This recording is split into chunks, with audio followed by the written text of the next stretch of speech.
আজ 18/5/2025 রবিবার বিকাল 4টায় আইএসএফের একমাত্র বিধায়ক নওশাদ সিদ্দিকী কাশ্মীরের পহেলগাম ও ওয়াকফ বিলকে কেন্দ্র করে দক্ষিণ উলুবেড়িয়ায় আজ বিশেষ জনসভা আলোচনা সভা হচ্ছে। আপনারা শেষ পর্যন্ত দেখুন। বেশি জায়গায় আপনাদের মূল্যবান মতামত কমেন্ট বক্সে জানাবেন। বঞ্চিত হচ্ছে সেটা নিয়েও তো চর্চা করা দরকার। ক্লেম করতে পারবে না, কারণ ওটা রিলিজিয়াস এন্ডোমেন্টের মধ্যে পড়ছে। ঠিক একই ভাবে এতদিন ধরে ওয়াকফ সম্পত্তিতে কেউ যদি বসেও আসে, সে ওয়াকফ সম্পত্তি নিজে দাবি করতে পারবে না, ওই একটা সত্তার দাবি, কারণ ওটা রিলিজিয়াস এন্ডোমেন্ট এর মধ্যে পড়ছে। তো এত 50 টাকা কম লিটার পাবে তো পেট্রোল ডিজেল। এই কদিন আগে গ্যাসের দাম বাড়লো না ভাই, 50 টাকা বেড়েছে। এটা তো মোদিজি বলতে পারতো, সব তো আমাদের পক্ষে সম্ভব হয়ে যাচ্ছে। মুসলমানরা 50 টাকা বেশি দেবে, মোদি ভক্ত বা বিজেপি ভক্ত যারা 50 টাকা কম দেবে, এই আইনটা পাস করাতে পারতো তো। এটা করতে পেরেছে।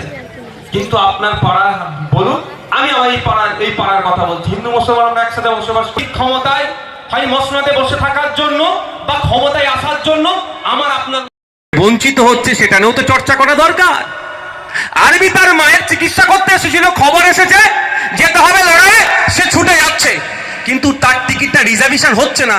তার টিকিটটা যাতে রিজার্ভেশন হয়ে যায়, নেতাদেরটা এই নিয়ে চিৎকার করা দরকার। দিল্লিতে যে নেতাদের এমপিরা আছে, যারা এখানকার যে এমপি আছেন, পার্লামেন্টে গিয়ে রেলওয়ে দপ্তরের মিনিস্টারকে তো বলা দরকার যে আর্মি কোটায় যারা ডিফেন্স থেকে যারা আসবে, তারা যখন টিকিট কাটবে তাদের টিকিটগুলো যাতে সাথে সাথে রিজার্ভেশন হয়ে যায়, তার ব্যবস্থা করা দরকার। সেইগুলো বলবে না, সেইগুলো তো কেউ জানতে পারবে না, তো সিম্পাথি পাবে না। তো এখানে বলছে তেরেঙ্গা ঝান্ডা, 100 বার তেরেঙ্গা ঝান্ডা করো ভাই, নিয়ে করো, র্যালি করো, কিন্তু আর্মিদের যে সমস্যাগুলো আছে, ডিফেন্সে যারা আছেন, আপনারা দেখেছেন মিডিয়া এসেছিল, একজন ব্যক্তি ওই ডিউটিতে জয়েন করতে যাচ্ছিল, তাড়াহুড়ো ছিল, টিকিট কাটতে পারেনি, তাকে ফাইন মেরে তাকে নাকি আবার বলছে জেলে ফেলে দিয়ে দেবো টিটিটা, যদিও টিটিটাকে সাসপেন্ড করেছে। তাহলে এই সমস্যা হবে কেন ভাই? যদি আর্মি কোটাতে বা ডিফেন্সে যারা আছে তাদের কোটাতে টিকিট কাটো, সাথে সাথে তুমি তোমার রিজার্ভেশন পেয়ে যাবে, তাহলে সমস্যা মিটে যাবে। এইগুলো তো আপডেট করতে হবে। এইগুলো চর্চা হয় না, চর্চা হয় কি ওইখানে দাঁড়িয়ে ওই আবার তেরেঙ্গা যাত্রাতে আমাদের ভূমিকা সিং এর সম্পর্কে, আমাদের সুফিয়া কুরেশি সম্পর্কে যতটা না কথা বলবে, আমাদের ইন্ডিয়ান আর্মি, আমাদের ইন্ডিয়ান নেভি, আমাদের ইন্ডিয়ান এয়ারফোর্স সম্পর্কে যতটা না কথা বলবে, তার থেকে বেশি কথা বলবে কি দাদা দিদির গুণগান গাইবে। বেটাদের হাতে বন্দুক তুলে দিলে চাকাতে পারবে না, যারা চালায় তারা বুঝতে পারে। ফাইটার জেটগুলো যারা রাফেলগুলো নিয়ে গিয়ে দুম ধাক্কা ফেলে দিয়ে আসলো, তারাই বুঝতে পারছে, যা দেশের জন্য জীবন তারা উৎসর্গ করে দিচ্ছে। তাদের বেশি না চর্চা হয়ে কে কত বড় নেতা তার গুণগান চলছে, এর আমরা বিরোধিতা করছি। বন্ধুগণ, ও হারবে জিতবে, নিরহ মুসলমানের উপর আক্রমণ হবে, হচ্ছে না ভাই, ওকে মুছে দাও, টেনশন মুক্ত, আর নাহলে একটু দখল করে নাও।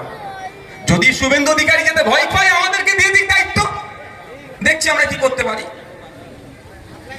আমাদের সুফিয়া কুরেশি আছে, আমাদের ভূমিকা সিং আছে, আমরা বুঝে দেবো কি করতে পারি। শুভেন্দু অধিকারী পারবে না, ও শুধু ওই বর্ডারের ধারে যায়নি।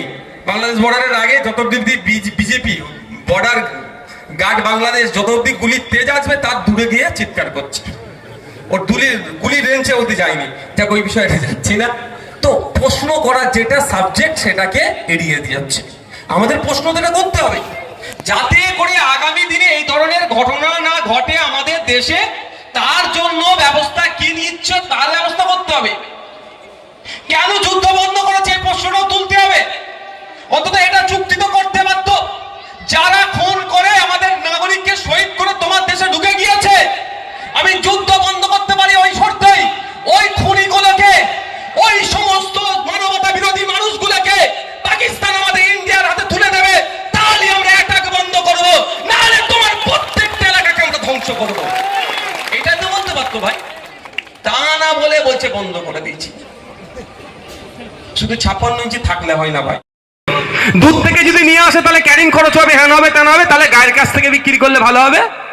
ওই যে 10 কিলোমিটার বাণিজ্যিক কাজে ব্যবহার করা যাবে না, সেটা কমিয়ে এখন 1 কিলোমিটার করে দিয়েছে। তাহলে বলে নিরাপত্তা বিঘ্ন ঘটবে না? ঘটবে না, ঘটছে। গত কয়েকদিনের মধ্যে প্রায় 10 জনকে ধরেছে। কাদেরকে?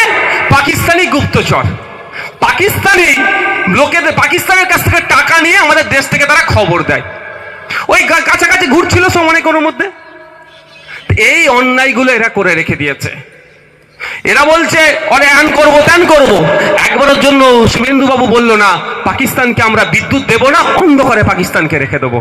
ভারতবর্ষ থেকে যদি পাকিস্তানকে বিদ্যুৎ দেওয়া বন্ধ হয়ে যায়, অর্ধেক পাকিস্তান অন্ধকারে থাকবে। কিন্তু বিদ্যুৎটা বন্ধ করবে না কেন বলুন তো? শুভেন্দু অধিকারীর কথাটা নেবও না একবারও। কারণ যদি নেয়, শুভেন্দু অধিকারীর বড় নেতা ওকে তাবড়াবে।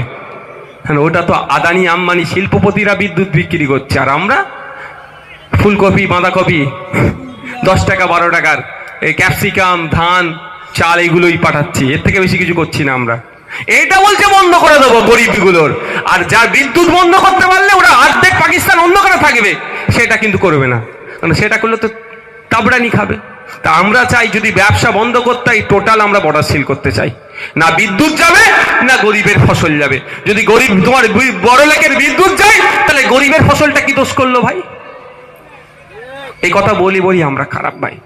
তাই আমি এই জায়গায় দাঁড়িয়ে আপনাদের বলবো, না ঘড়ি রাখো, আমি জায়গায় আপনাদের দাঁড়িয়ে বলবো যে এই সন্ত্রাসবাদের বিরুদ্ধে লড়তে গেলে ঐক্যবদ্ধভাবে লড়তে হবে। এখানে কোনো বিভাজন নয়, এখানে কোনো হিংসা নয়, এখানে কোনো রাজনৈতিক ফায়দা নয়। এখানে আমাদের লক্ষ্য একটাই রাখতে হবে যে আমরা সন্ত্রাসবাদের বিরুদ্ধে দেশ ঐক্যবদ্ধভাবে লড়াই করবে। সেই দেশ লড়াই করতে গেলে যে রসদ দরকার, তার মধ্যে অন্যতম হচ্ছে আমাদের ইউনিটি, আমাদের নাগরিকের ইউনিটি।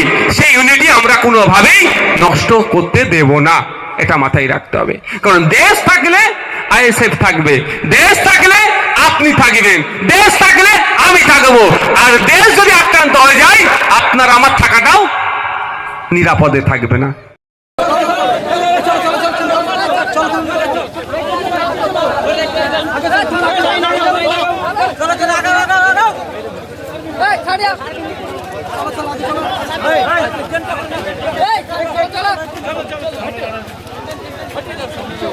ये मस्जिद আছে না ওতে চৌরাস্তার মুখে, ওই মসজিদের চৌরাস্তার মুখে